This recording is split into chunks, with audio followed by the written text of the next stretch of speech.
Ahora sí, vamos a entrar a la palabra, hermanos. He titulado este mensaje: lo que nadie me puede quitar. Lo que nadie me puede quitar. Podemos formularlo también como una pregunta y preguntarnos: ¿cómo recibo lo que nadie me puede quitar? ¿Cómo recibo lo que nadie me puede quitar? Hay una palabra de Jesús registrada en el Evangelio de Lucas. Se lo dice a una mujer llamada María, hermana de Marta y de Lázaro. Jesús le dice estas palabras: una sola cosa es necesaria, y María ha escogido la mejor parte, la cual no le será quitada. Eso está en Lucas capítulo 10. La mejor parte, la cual no le será quitada. Qué interesante que Dios, Jesús, en este pasaje, y el Señor en sus promesas en la palabra, nos habla que Él puede darnos algo que nadie puede quitarnos. El gozo de la presencia del Señor en nuestras vidas es algo, amados, que nadie le puede robar y nadie le puede quitar. Eso es algo impresionante. Podrán venir tormentas, podrán venir dificultades, podrán venir frentes fríos, podrán venir canículas y calores como los de hoy, pero nada nos va a quitar el gozo del Señor en nuestras vidas y de su presencia. ¿Cómo recibo, amados? Podemos preguntarnos: ¿cómo recibo lo que nadie me puede quitar? Primeramente, debemos hacer un cambio de perspectiva. Debo cambiar mi perspectiva. Debemos cambiar nuestra perspectiva. Debemos cambiar la manera en que nos enfocamos y en dónde ponemos nuestro corazón. Si realmente queremos recibir lo que nadie nos puede quitar, que es el gozo de la presencia del Señor, amados, tenemos que cambiar la perspectiva que tenemos. En Primera de Pedro capítulo 1, verso 3 al 4, puse este pasaje en Nueva Versión Internacional, está ahí en la pantalla para que lo puedan leer. Dice así: bendito sea Dios, Padre de nuestro Señor Jesucristo, por su gran misericordia nos ha hecho nacer de nuevo mediante la resurrección de Jesucristo de entre los muertos, para que tengamos, ¿qué dice? Una esperanza viva. Y mire lo que dice la Biblia: y recibamos una herencia que no se puede, ¿qué? Destruir, contaminar o marchitar. Tal herencia está reservada ¿en dónde? En el cielo para nosotros. El Señor promete una herencia, promete para nuestras vidas una herencia espiritual que no puede ser destruida, que no puede ser robada, que nadie nos puede quitar. Amados, hay una perspectiva en lo eterno, que cuando tú y yo cambiamos la manera de ver las cosas, que no estamos aquí para siempre, que no estamos aquí eternamente, sino que estamos aquí de paso y que vamos a tener un tiempo en la eternidad. Entonces, cuando cambia mi perspectiva, yo puedo empezar a cambiar de enfoque, y ese cambio de enfoque me va a ayudar a percibir y a recibir lo que nadie me puede quitar. Ya conmigo: tengo que cambiar mi perspectiva. El siguiente pasaje que nos enseña eso está en Filipenses capítulo 1, verso 3 al verso 7 al 8, perdóname. Filipenses capítulo 3, versos 7 al 8. Está mal apuntado ahí en la pantalla, pero es Filipenses capítulo 3, versos 7 al 8. Dice la escritura del apóstol Pablo: pero cuantas cosas eran para mí ganancia, las he estimado como pérdida por amor de Cristo. Y ciertamente aún estimo todas las cosas como pérdida por la excelencia del conocimiento de Cristo Jesús, mi Señor, por amor del cual, mire lo que dice, lo he perdido todo y lo tengo ¿qué? Por basura, para ganar ¿a quién? A Cristo. Justo después de estos pasajes, Pablo está citando todas sus credenciales: fariseo de fariseos, yo conozco la ley, conozco la palabra. Y luego dice la escritura: pero todas estas cosas, amados, para mí son basura a causa del conocimiento de Cristo. ¿Sabes qué está diciendo Pablo? Cambié mi perspectiva. Lo que yo creí que era importante, dejó de ser importante. Cuando Pablo entendió esto, Pablo tuvo un gozo que nadie le pudo quitar. La carta a los Filipenses es una carta que habla del gozo. Pablo dice, gócense en el Señor. Otra vez les digo, gócense. Después más adelante les dice, para mí no es molesto decirles las mismas cosas una y otra vez. Gócense en el Señor. ¿Sabes de dónde está escribiendo esto Pablo? Desde la playa Marlín, con un coco en la mano, desde la cárcel, preso. Desde ahí él está animando a la iglesia a que mantengan el gozo y permanezcan en el gozo. ¿Por qué dice esto Pablo? Porque él había cambiado su perspectiva. Es más, en esa misma carta les dice, no mirando, pongo mis ojos delante, ¿verdad? Al premio del supremo llamamiento que está en Cristo Jesús, olvidando ciertamente lo que queda atrás. Entonces Pablo cambia su perspectiva. Si yo quiero recibir de parte de Dios lo que nadie me puede quitar, yo tengo que cambiar mi perspectiva. La cosa es que pensamos al día. ¿Está conmigo? Vamos al día. Mañana a ver qué pasa. Pasado mañana a ver qué sucede. No hay un plan hacia adelante, hacia lo que queremos. Pero cuando yo tengo una perspectiva de lo eterno, sé que estoy aquí por un tiempo nada más. Y el tiempo lo tengo que aprovechar bien y correctamente. ¿Está conmigo? Porque si lo hago, entonces sabré y podré recibir de parte de Dios lo que nadie me puede quitar.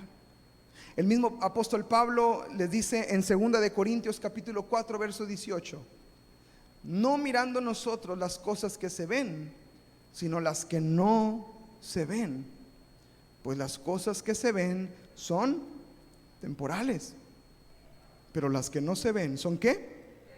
Eternas. Entonces tenemos que cambiar el enfoque.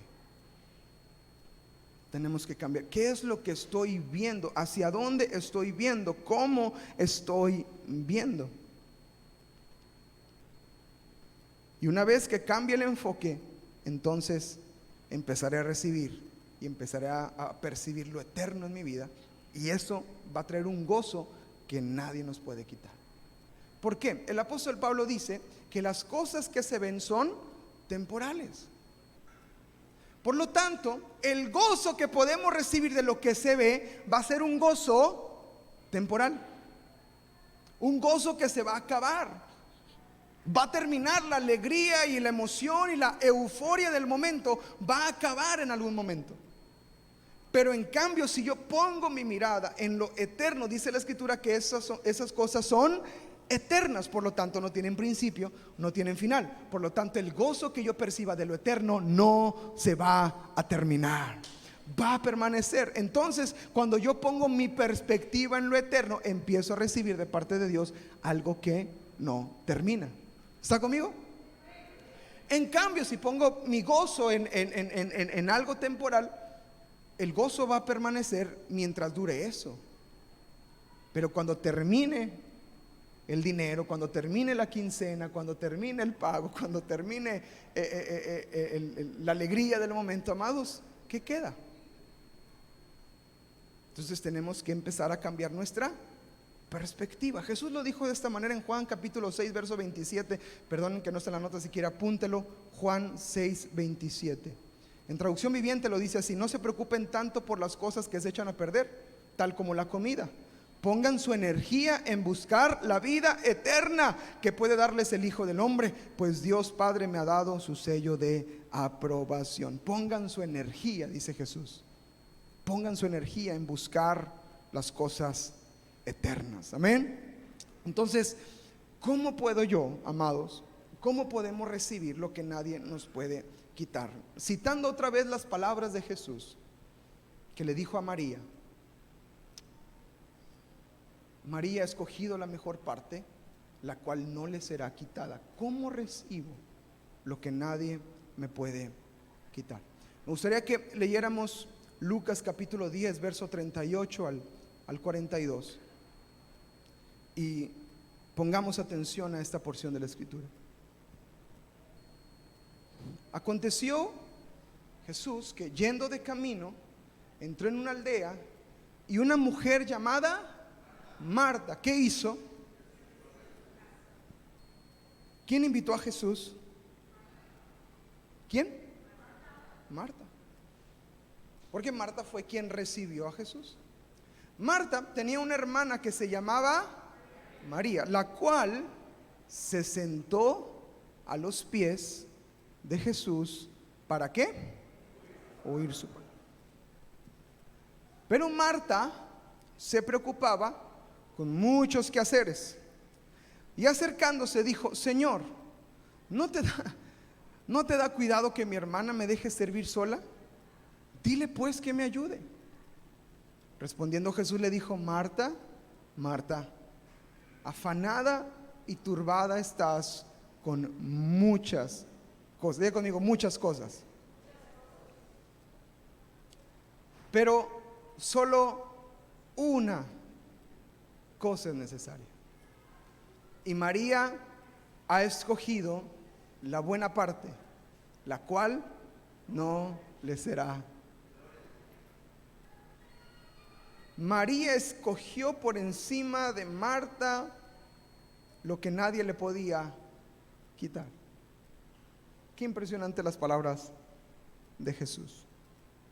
Yo veo en la vida de María 3 principios que creo que nos van a edificar y nos van a ayudar a entender cómo recibir lo que nadie nos puede quitar.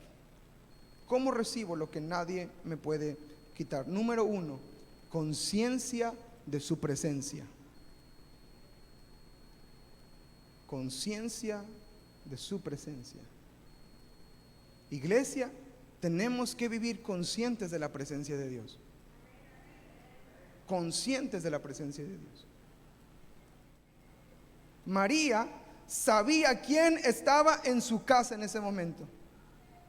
María estaba consciente de quién estaba frente a él en su casa, en la sala.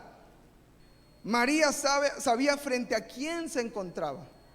Ella estaba consciente de la presencia de Jesús en su casa.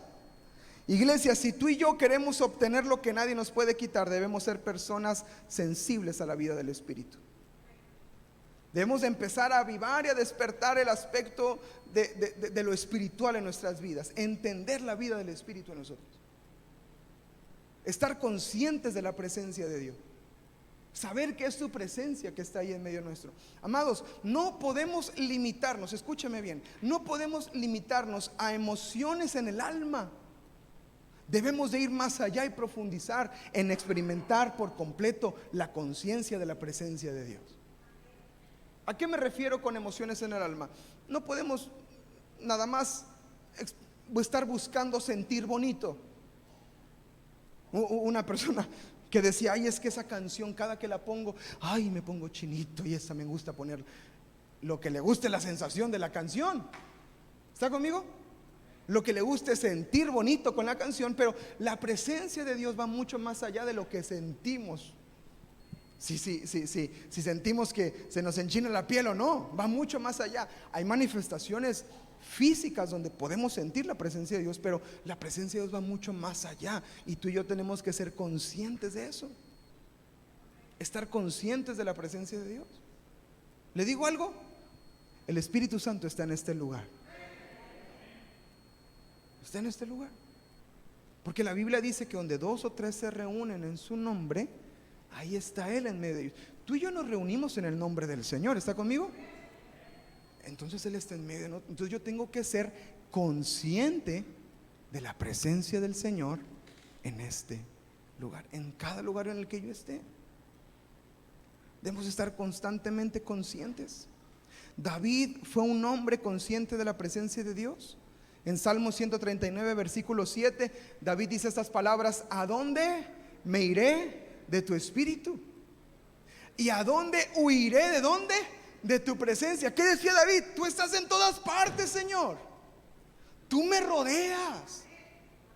Entonces, cuando yo vivo consciente de la presencia del Señor, nadie me va a quitar el gozo de su presencia. Cuando yo vivo consciente de que Él está ahí, amados, yo voy a acercarme, Yo voy a abrir mi oído, yo voy a abrir mi corazón para lo que Él quiera hablar. Si alguien dice, oye, Dios está aquí, oye, yo voy a poner atención porque Dios está aquí.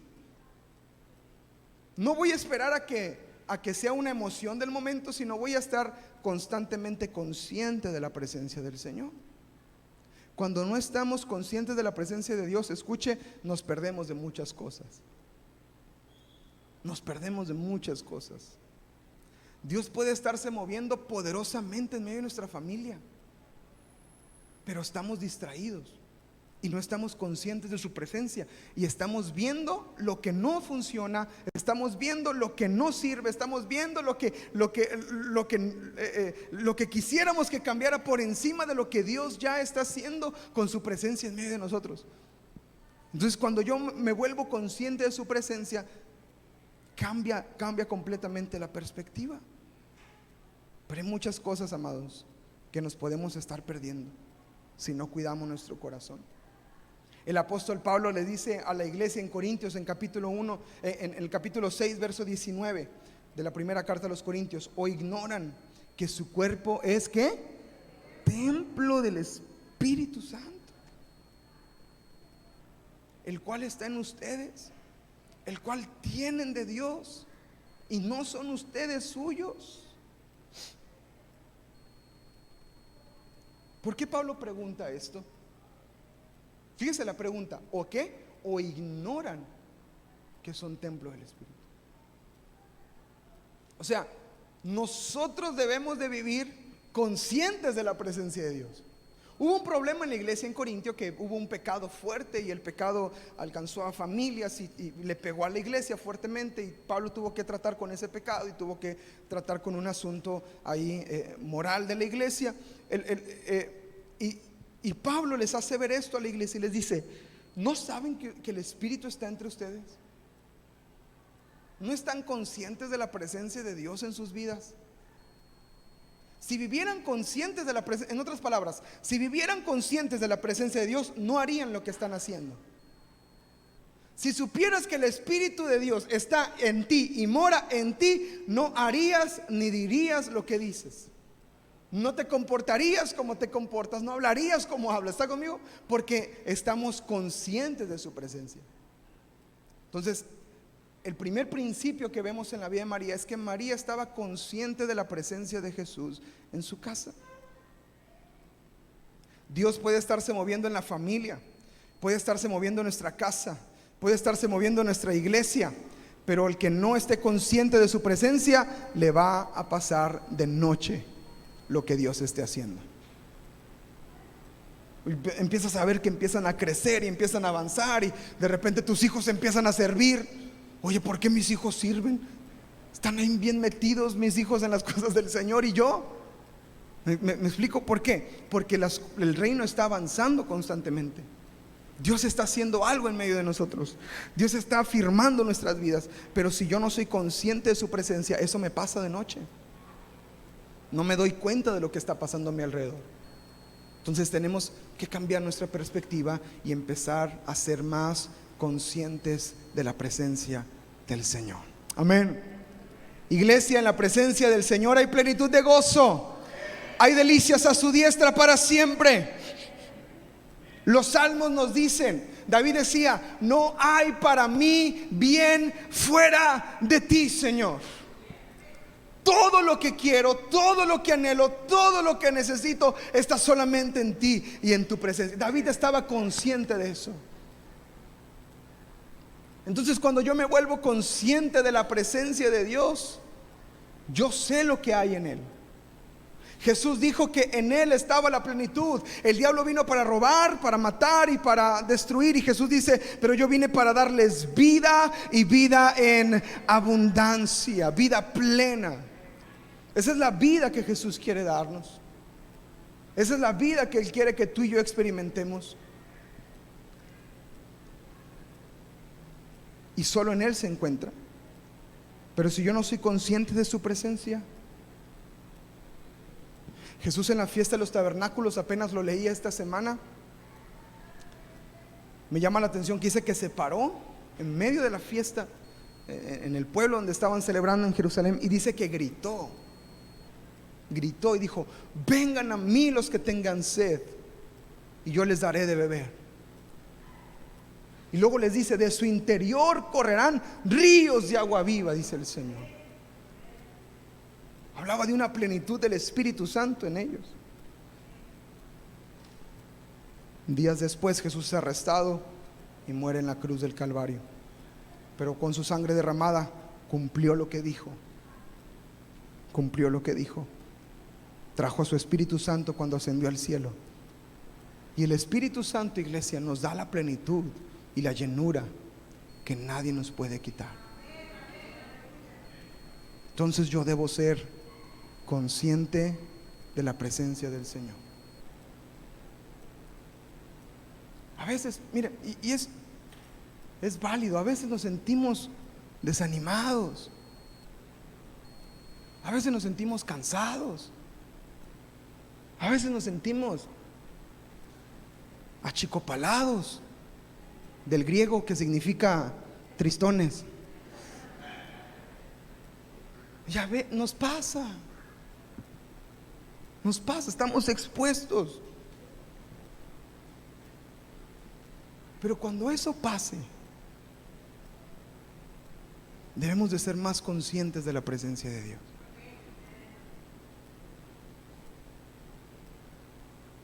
Yo he orado y llorado diciéndole: Señor, no siento nada, pero sé que estás aquí.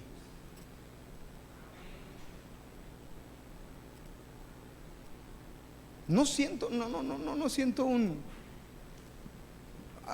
algo físico, Señor, pero estoy consciente de que estás aquí y te necesito. Ayúdame, fortaléceme, sostén. Y se vuelven oraciones, y se vuelven oraciones muy honestas delante del Señor. Pero eso se hace, iglesia, conscientes de la presencia del Señor. ¿Sabe qué pasa? Empezamos a sentir su fuerza, empezamos a sentir su gozo, empezamos a sentir su alegría, empezamos a sentir que Él nos sostiene, que Él nos levanta, y su palabra está con nosotros. Jesús le dijo a Marta estas palabras: una cosa es necesaria. ¿Cuál era el problema de Marta? Que estaba afanada ¿con qué? Con muchas cosas.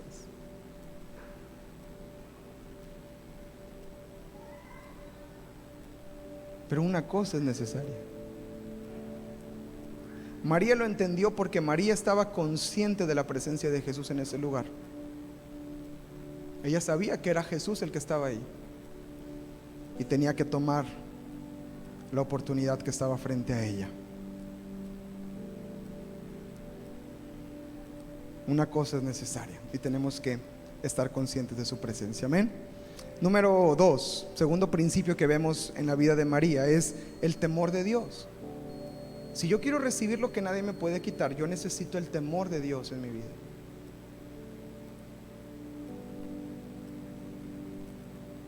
Lucas capítulo 10 verso 40 revela el corazón de Marta. Miren, está bien interesante este pasaje.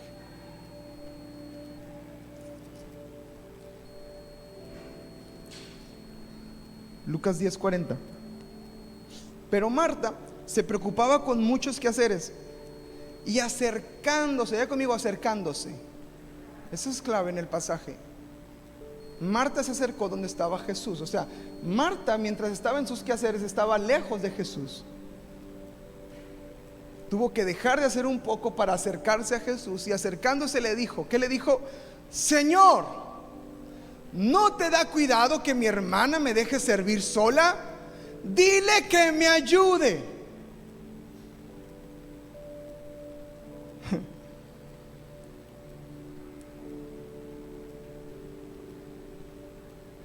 Yo no sé, no nos expresa Lucas completamente cómo fue la escena, pero yo percibo en Marta algo. Marta no tenía temor de Dios. una persona que tiene temor de Dios no se acerca así, no irrumpe así. ¿Qué si Jesús estaba enseñando y predicando? ¿Qué si Jesús estaba con la gente diciendo bienaventurados y María sentada a los pies, bienaventurados, y de repente, Jesús?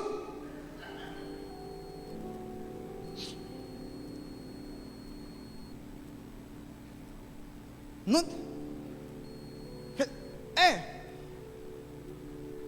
¿qué está haciendo ahí María, Jesús? ¿No te da cuidado? Y viene, amados, viene y le reclama a Jesús. ¿No le reclama a María? ¿Está conmigo? Si fuera alguien mínimo con reverencia, honra y temor al Señor, no va delante de Jesús, va con María. María, ven. Ando batallando, María. Échame la mano con los tamales.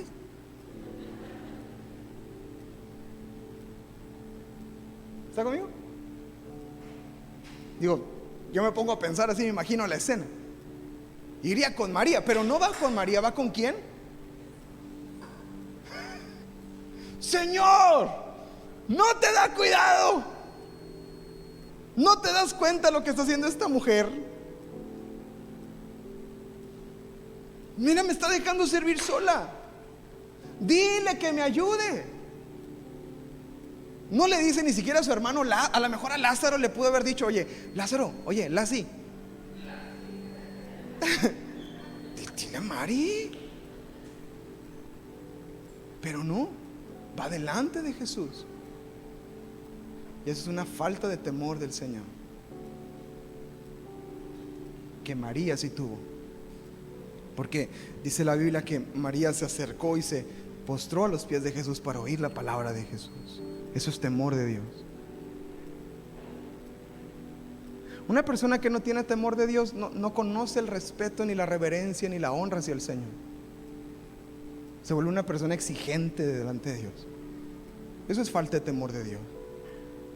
Dame, Señor, y dame. No, yo reclamo para mi vida, Señor. Espérate. Con temor de Dios, acércate a su presencia. No, es que yo me merezco porque yo soy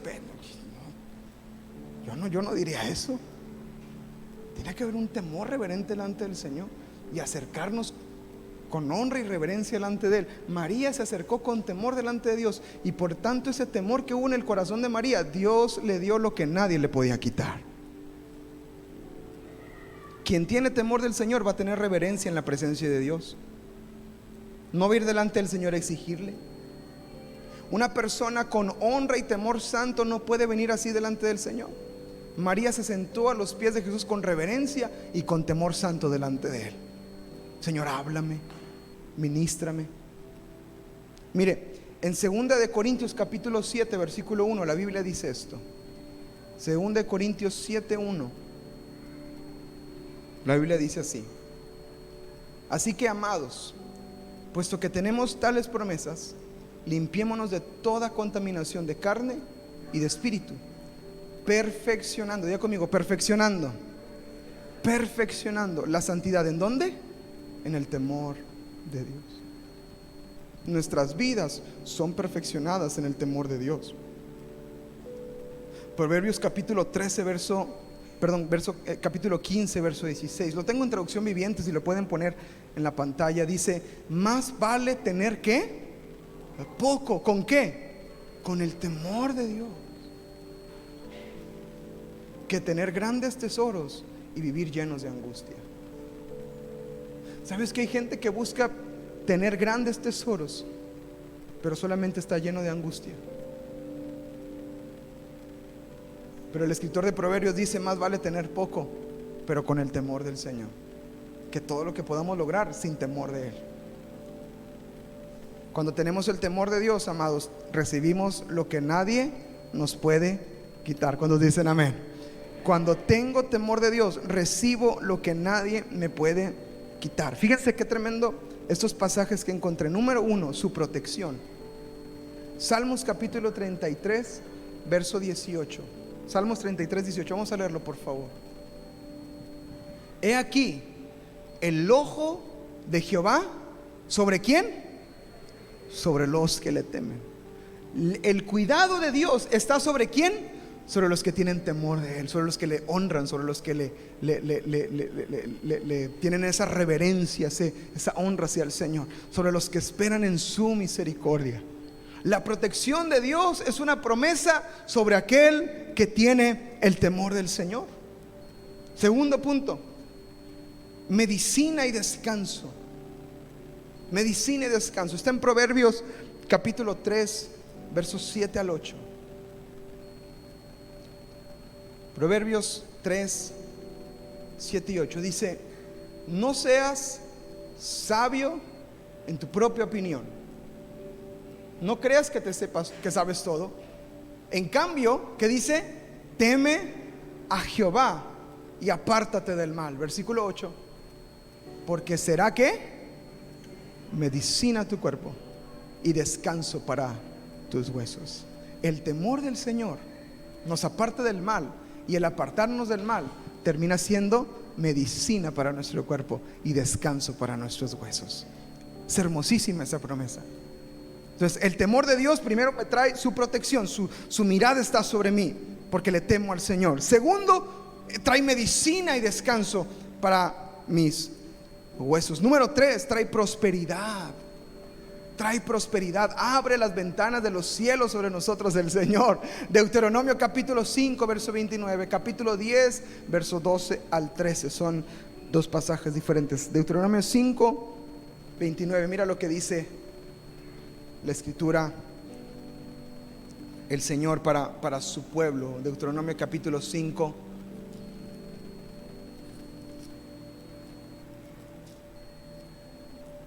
Dios dice: ¿quién diera que tuviesen tal corazón, que me teman y guarden todos los días todos mis mandamientos, para que a ellos y a sus hijos que les vaya bien para...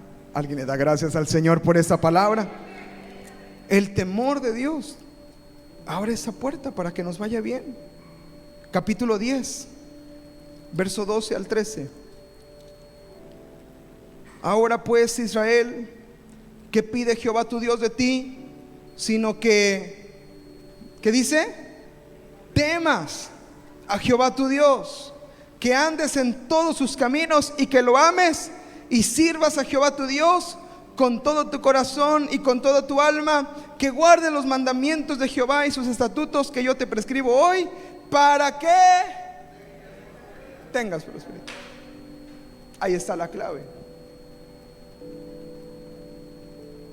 Yo recibo lo que nadie me puede quitar: protección, medicina, descanso, prosperidad, cuando tengo el temor de Dios en mi corazón. Número 3, sabiduría e inteligencia. Tú y yo recibimos sabiduría e inteligencia de parte del Señor cuando tenemos el temor de Dios. Proverbios capítulo 1, verso 7. El principio de la sabiduría es el temor de Jehová. Sabiduría viene por medio del temor al Señor. En el capítulo 9, en el verso 10, dice la palabra: el temor de Jehová es el principio de la sabiduría, y el conocimiento del Santísimo es sabiduría e inteligencia. Dios trae sobre nuestra vida sabiduría e inteligencia. Amados, cuando tenemos el temor de Dios, ¿sabes por qué nos va bien? Porque Dios nos da la sabiduría para salir adelante. De repente nos muestra las cosas que tenemos que hacer, y con esa sabiduría nos empieza a ir bien, porque tenemos temor de Dios. Y eso, amados, nadie te lo puede quitar. Por más que se enoje el enemigo, que patalee, que grite, que haga lo que quiera, nadie te va a quitar eso. Esa sabiduría e inteligencia para saber qué hacer, para saber cómo guiar a tu familia, para saber cómo guiar a tus hijos, para saber qué decirles, cómo instruirlos, cómo llevar tu matrimonio de una manera que edifique, que crezcan, que avancen, que se edifiquen el uno al otro. Se necesita el temor de Dios para poder llegar a ese punto. Y también en Proverbios capítulo 15, verso 33 dice: el temor de Jehová es enseñanza de sabiduría, y la honra procede la humildad. El temor de Jehová es ¿qué? Enseñanza de sabiduría. Entonces, aplica perfectamente para lo que pasa con María en ese momento. María tenía el temor de Dios en su corazón, cosa que en Marta no había.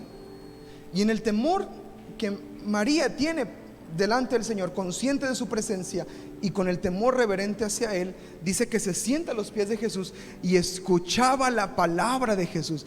¿Cuánta sabiduría no habría en esas palabras que Jesús estaba dando en ese momento?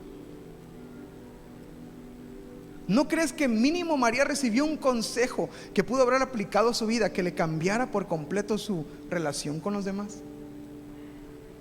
Del mismo Jesús escuchó las palabras. Y esa es la sabiduría que el Señor nos da cuando tenemos temor delante de su presencia. Amén. Y por último, otra cosa que veo en su palabra que recibimos con el temor de Dios es fortaleza y crecimiento. Fortaleza y crecimiento para nuestras vidas. En Hechos capítulo 9, verso 31 dice: entonces las iglesias tenían paz por toda Judea, Galilea y Samaria, y eran edificadas andando en el temor del Señor, y se acrecentaban fortalecidas por el Espíritu Santo. El temor del Señor nos da crecimiento y nos da fortaleza para seguir adelante.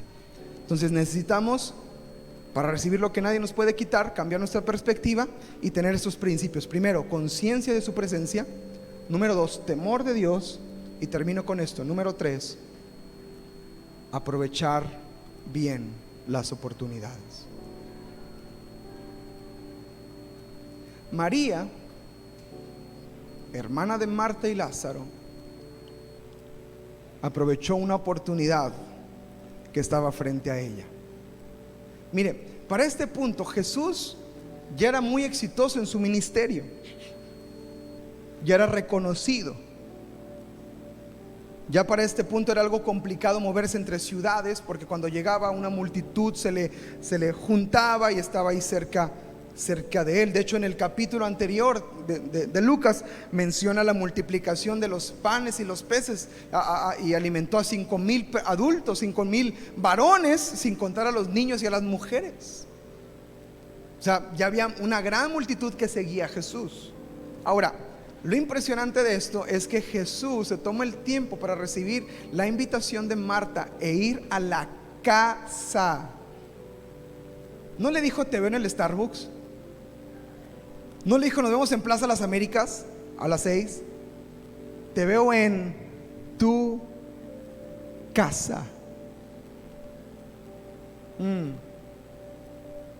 Jesús andaba con multitudes a su alrededor, y era muy difícil llegar a ciertos lugares sin que una gran multitud se le acercara.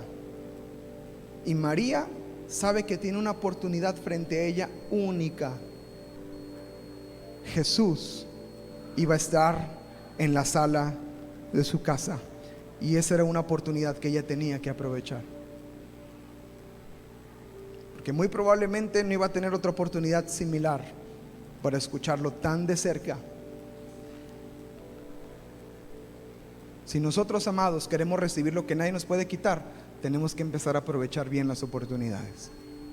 Efesios capítulo 5, verso 15 y 16 dice la palabra: miren con diligencia cómo andan, no como necios, sino como sabios, aprovechando bien el tiempo, porque los días son malos. Tenemos que empezar a aprovechar las oportunidades que están frente a nosotros. Si Dios me pone una oportunidad para que yo pueda venir a orar en la mañana, tenía una cita a las 8 de la mañana, a las 8:30. Por eso no pude ir a la oración en la mañana, porque tengo una cita a las 8:30. Y de repente en la noche me mandan un mensaje y me dicen: ¿sabes qué? No voy a poder ir. nos podemos ver en la noche o al día siguiente, y te dejan libre el espacio de las 8:30 de la mañana, que tú tenías una oportunidad por ir a orar, pero cancelaste la oración porque tenías una cita a las 8:30, y se te abre una oportunidad para que puedas venir a orar. Amados, eso es aprovechar las oportunidades. Quien no tiene conciencia, quien no tiene temor de Dios, si llega a pasar algo, un escenario como este, diría: ay, me cancelaron, voy a poder dormir más. Tengo chance de descansar hasta las 8:40. Pero quien tiene un entendimiento de la conciencia de la presencia de Dios, quien tiene temor del Señor y tiene oportunidad para poder venir, va a aprovechar las oportunidades. Dice: me cancelaron, puedo llegar a orar sin problema. Tengo oportunidad para asistir al congreso, tengo oportunidad para venir a la reunión de varones, tengo oportunidad para ir al cafecito. Cada oportunidad que se me va a presentar la voy a aprovechar. Pensé que se iban a emocionar más, pero está bien, no pasa nada, está bien, así lo imaginé en el sueño. Cada oportunidad que se me va a presentar, la voy a aprovechar. La semana pasada nos pusimos a danzar aquí emocionadamente y estuvo hermosísimo cómo nos alegramos y gozamos acá. Una persona me dijo: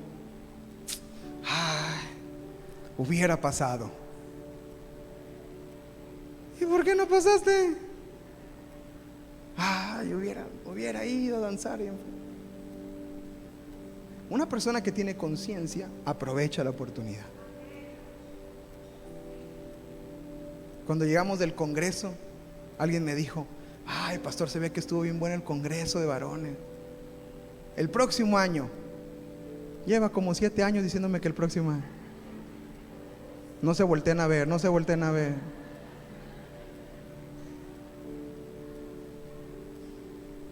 Amados, las oportunidades que se presentan las vamos a tomar.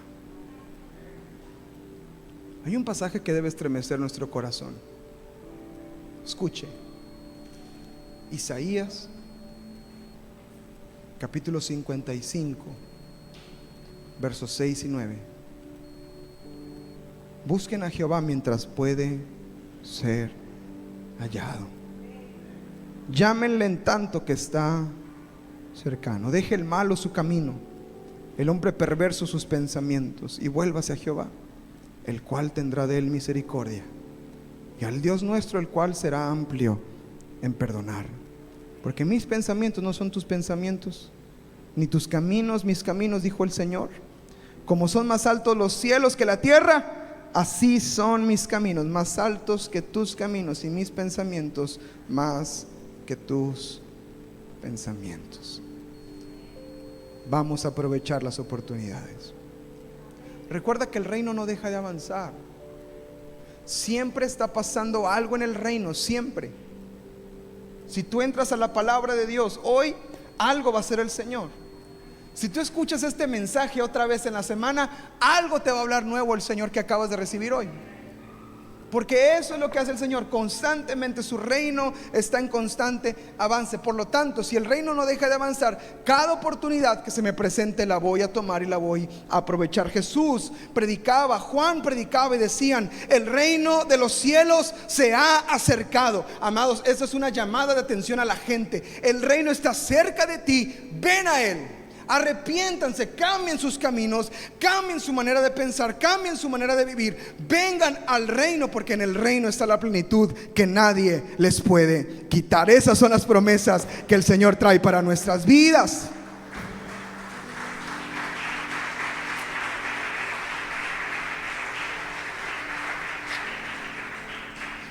Jesús le dijo a Marta estas palabras: María ha escogido la mejor parte. Eso significa que es una decisión que tengo que tomar. Pero no todos la toman.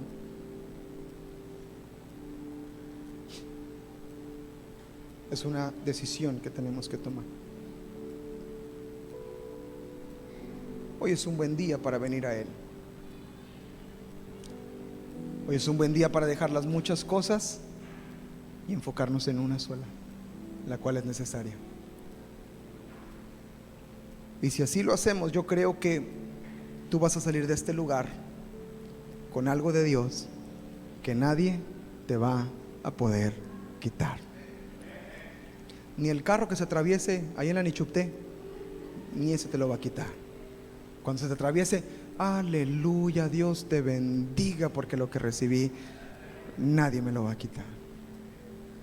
Cuando se tarden en traerte la comida al restaurante que vas a ir al rato, en lugar de enojarte porque no te lo traen, vas a decir: lo que Dios me dio, nadie me lo quita, nadie me lo quita, porque el gozo del Señor permanece para siempre y es eterno. 3 cosas, amados: conciencia de su presencia, temor de Dios y aprovechamiento de las oportunidades. Conciencia de su presencia, temor de Dios y aprovechar bien las oportunidades. No voy a dejar ir ninguna oportunidad.